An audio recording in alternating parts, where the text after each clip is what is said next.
It's Natalia here, and we are on the happy. It's Natalia here, and we are on the Nick and Natalia happy hour. Yeah, I'm trying to figure out. I'm still thinking about the Japanese food in Brazil, though. What's going on with that?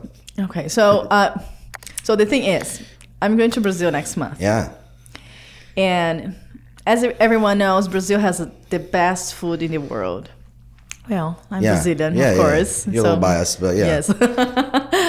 But we have a list of restaurants that we want to go, and the first one is a Japanese restaurant. Okay. Because it's very popular in Brazil to have all-you-can-eat Japanese sushi food. Yeah. And I don't know, maybe they do something special.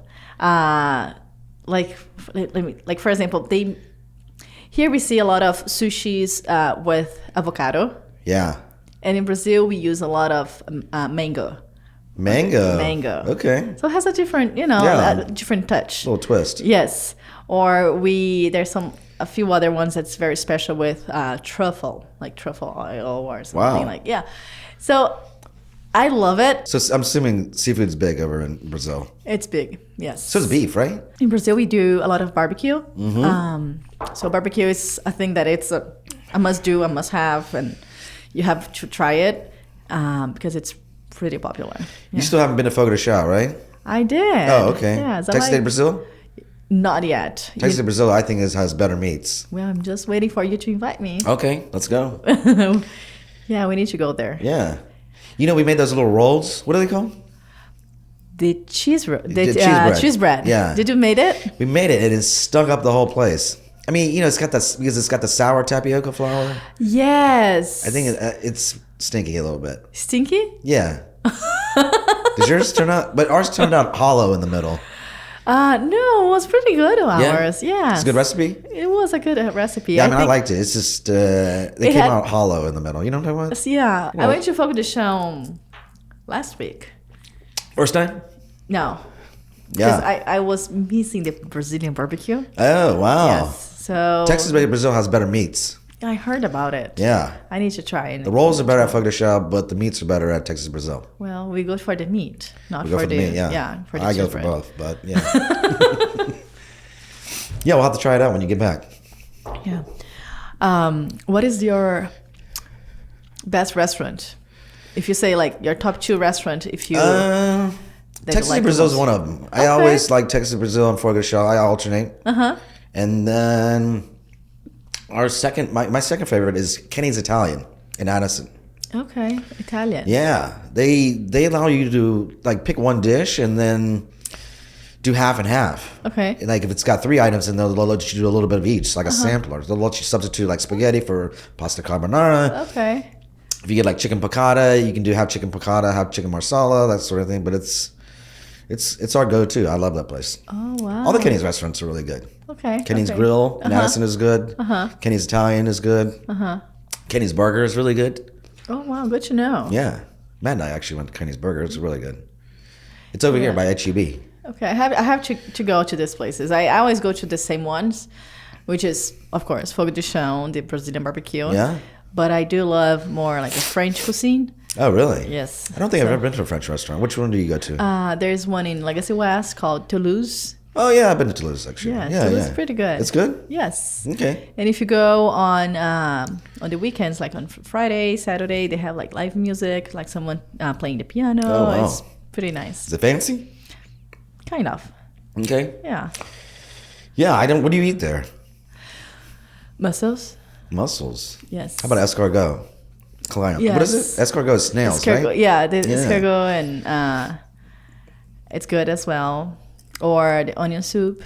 That's very French popular. onion soup. Yes, French onion soup. French fries? Yes, French fries with truffles. Yeah, wow, and okay. Parmesan, yeah. What's some good spots in Frisco? I don't think my wife and I don't go to Frisco too often to eat. Well, I'm a fan of French cuisine, so I try to go more towards Italian or French restaurants. Yeah. But I've been to one, actually it was a bar. What is the name they called? Sneak Peek? No. Speakeasy? Speakeasy. Yeah. Sleeping. Okay. That is a great. Okay, so I went to Speakeasy Bar inside one restaurant, and it was super interesting because it's the name is J. Theodore, the restaurant, and what is it? J. Theodore. Okay. And when you walk into the restaurant, it's all nice restaurant, and then there's like a phone booth, like with a red phone, and you pick up the phone, and they ask, "What is the password?" And then you need to find out the password. They might have posted on Instagram or somewhere. It changes. Does it change? Changes. Oh, wow. Yes. Okay. And then if you say the password, like a wall with books, like a library, opens up, and then you get inside the bar. It's super fun. It was my first time there. Wow. Where's this place at? Frisco. Oh, okay. Yes, it's inside J. Theodore restaurant. And J. Theodore is a French restaurant. Yes. Okay. So they serve inside this bar. They serve food, drinks, and there's like live music. It's okay. Yeah, it's interesting. Okay, I'll have to check it out. Yeah, have you been to Portillo's yet? Portillo's, no. By Grandscape? It's the Chicago hot dog place? Not yet. I heard about it. Yeah. Have you been there? I went last Monday and waited in line for an hour and a half. Hour and a half. What is so 6 p.m. special about that? It's a classic place in Chicago, from Chicago. They have hot dogs and sausages, but they're famous for their beef sandwiches. Okay. Like jardiniere. You know what jardiniere is? Yeah, they have beef sandwiches. They Is dip it in. worth it to wait for an hour and a half? Yeah, it was good. Especially if you're from Chicago. Right? This is the only place that we can eat actually a Chicago hot dog. But it was good. Okay, I have to try that. Okay, so I think both of us had recently listings that stayed on the market for a while. I still do, yeah. Yeah. Well, how long has been on the market? 4 months. 4 or 5 months, actually. I don't know the exact date. And what can you say that? What have you learned, and what have the seller learned about that? I don't think the sellers learned anything, unfortunately. So, yeah, repairs that should have been made. One takeaway is I think repairs that should have been made prior to listing. The seller decided to do those repairs now and updates now, 4 months after being on the market. Okay, so he did learn something that he should have done all the repairs before putting on the market. The thinking is that they can recoup some of the cost over the long term through a lease. And it's less work at this point. Yeah. Well, let's see. Yeah. I don't know if that's the right approach or not, but at the end of the day, it's their decision. Yeah, I did had a listing as well that stayed on the market for about 2 months, and if I would say something that I learned about it was to do more upgrades. Had the seller recommend more updates because the home had good bones, a good floor plan, a great location, but needed, as we like to say, a little bit more of love. Yeah. Did you talk to them about Compass Concierge? Yes, I did. But either way, it's hard for the seller to understand. They need to put a home on the market that it's just like the HGTV kind of homes, that those ones will sell fast, especially on the market that has the interest rates going up, right? Yes. So it stayed on the market for a while, and then by the end of the day, they had to reduce the price a lot. Yeah. And they sold it. It's hard to have a conversation with the seller and tell them their house is not really up to par. And it doesn't really appeal to the masses, right? That's at the end of the day. That's what you're trying to do. Yeah. And we are starting now, mid-January, to see the market is starting to warm up again. Are you feeling that as well? Yeah, absolutely. Buyers are, I think, a little more active these days. Yeah. I think they're getting used to interest rates being where they are. I think this is going to be the new norm. Yeah. And I think at the 500 to 600 price point, there's a lot of activity because it's still affordable. Yeah. And that's a good point because I have a buyer who is looking for a home that it's about $750,000. Yeah. But he could go higher than that. So every time that we go out for shopping to see homes, we see a lot of activities on the homes that it's up to 800,000, like a lot of activities. But when we start to look homes that it's about closer to 900,000, those ones are not having the same activities as the one that it's up to 800,000.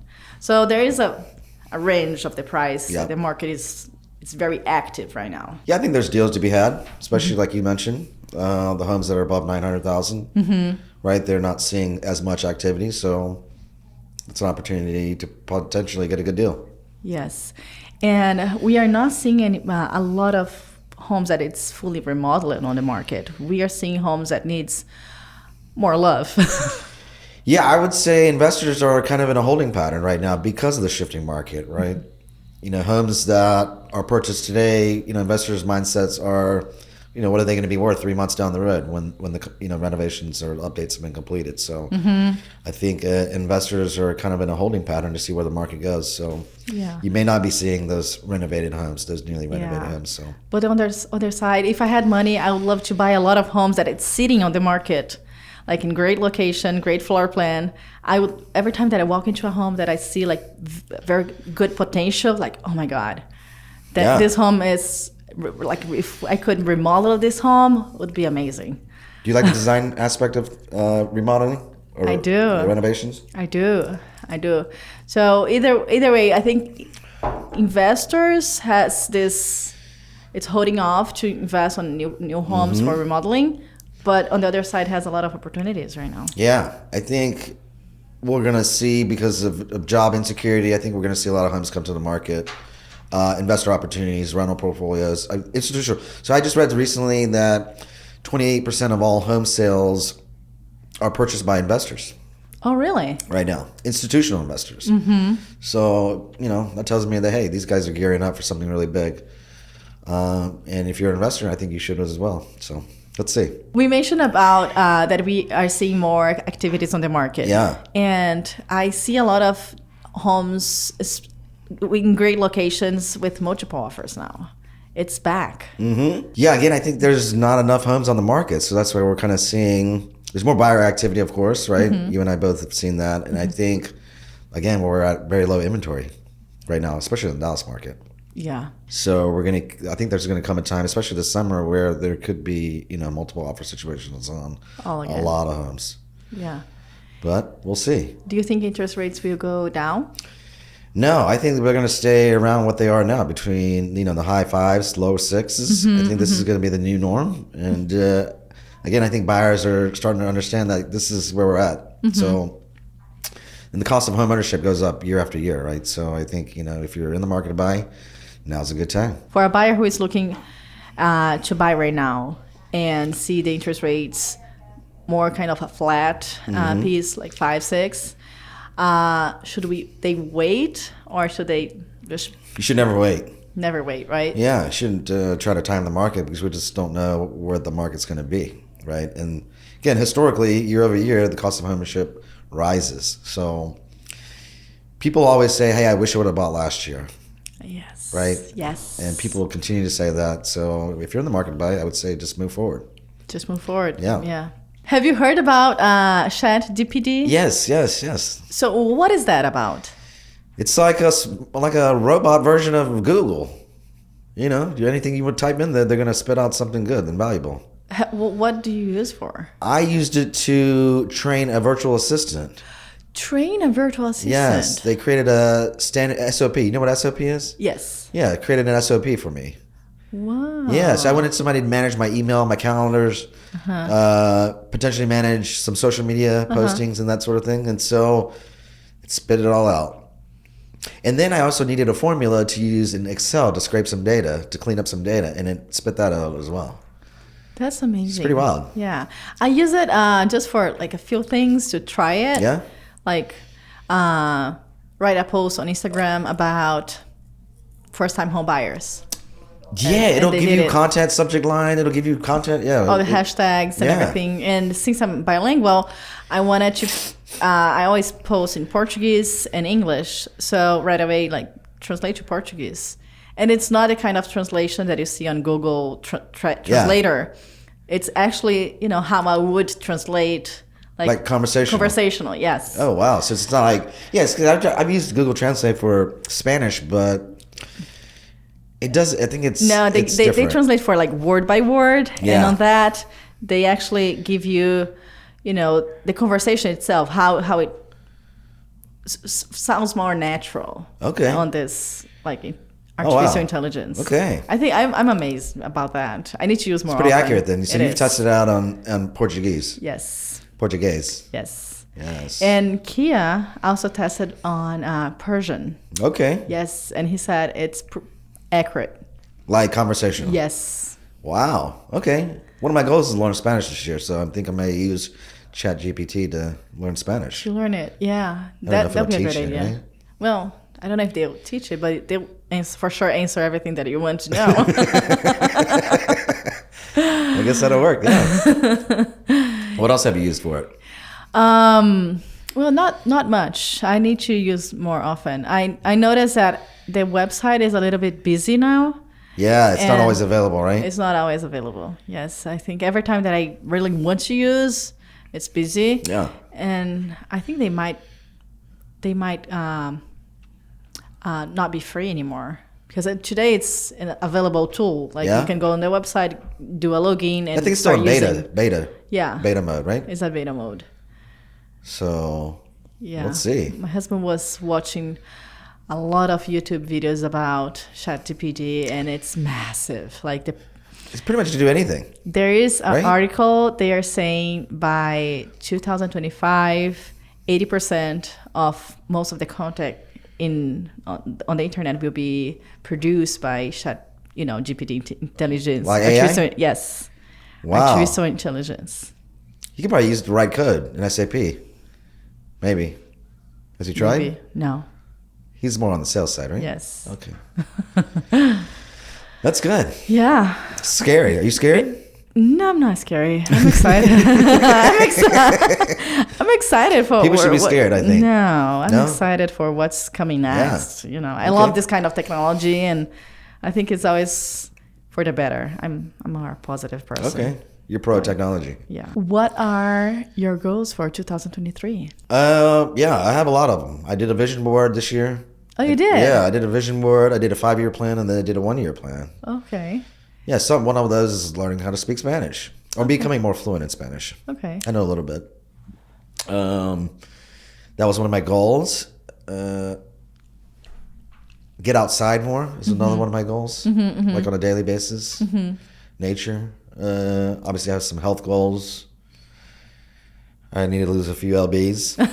That's up there. Everyone needs. Yeah. That financial goals. I have some things I want to do for the business. Yeah. Buy more rental properties. Yeah, I think I started doing like vision board and goals like recently. Yeah. And helps a lot, to guide you, because if you don't know where you want to go, how you're going to track that, right? This is the first time I ever wrote down my goals. Okay. I always kept them in my head. And I don't think that served me very well because, you forget, they're not in front of you. But I bought this journal, this daily planner / journal from Clever Fox. They have different kinds. And they have a section for goals. And so I read my goals every day. And then I plan out my weeks now based on what my goals are. Oh, so it's like, so I'm tracking. And I'm reading, right? I'm reading my goals every day. I'm seeing my goals every day, so I'm a little more in tune with getting things done. It's helped so far. Yeah. We're one month in, so let's see. Yeah. How about you? Well, we did our vision board together with as a family, and of course, being more healthy, eating, being more active. Going more to the gym and make it a habit. Yeah. Not like, oh my God, I need to go to the gym, but like, okay. Do you go to Life After Fitness? Yes. Okay. Same with Matt? Yes. Isaac is there too, right? Matt goes to the Plano one, and I go the one in Frisco that's closer to my home. But has been good. Yeah. So far, so good. I have goals, of course, for the business, earnings, and all that. I think I'm on the right track. But of course, I always need to go back and take a look like, okay, what I need to do now in order to get this goal. And I always go back and forth. Like an assessment. Yes. Okay. Yes. What is the plan? Where am I right now, and what I need to do to get this? That's a good approach. To go to this gap. But has been good. Has been good. I'm excited for 2023, and I have a huge project this year. Grow the family. Grow the family. Yes. Oh, okay. So I think you already took one step towards that, right? Yes. Okay. So probably by mid this year, hopefully. Wow! Congrats. You probably put a lot of traveling on your calendar, didn't you? Oh yes. Yeah. Last year we love to travel. Yeah. This is something that we always do, and we have on all the plans to continue this. Get to know at least one more country each year. Yeah. So last year we went to Portugal, Fiji, and this year we don't have the exactly planned where is the new country that we are going to know, but we have the plan to go to Brazil next month to see the family and do a few things. Have you been on a cruise? No, this is on the plan for this year. Yeah, so my wife and I just went on a cruise with some other couples for 7 days. We got to see 4 different countries, so it was great. 4? Yeah, went to St. Where? Thomas, in the Virgin Islands, okay, U.S. Virgin Islands, Tortola, which is in the British Virgin Islands, Dominican Republic, and the Bahamas, all in one trip. So it was great. Yeah. So the beauty of it was that we know we want to go back to St. Thomas and go back to the Bahamas. And Dominican Republic, actually. So do another. Yeah, you get to get to explore a little bit. Yeah, it was great. All you can eat, all you can drink. Yeah. 7 days. Yeah, this is on the plan for 2023 because my husband have never been to a cruise, and it's worth it. Everyone says amazing things about cruises, so especially for families. There's always stuff to do, right? Yeah. Everything's open 24 hours on a cruise. So, something to explore. Yeah.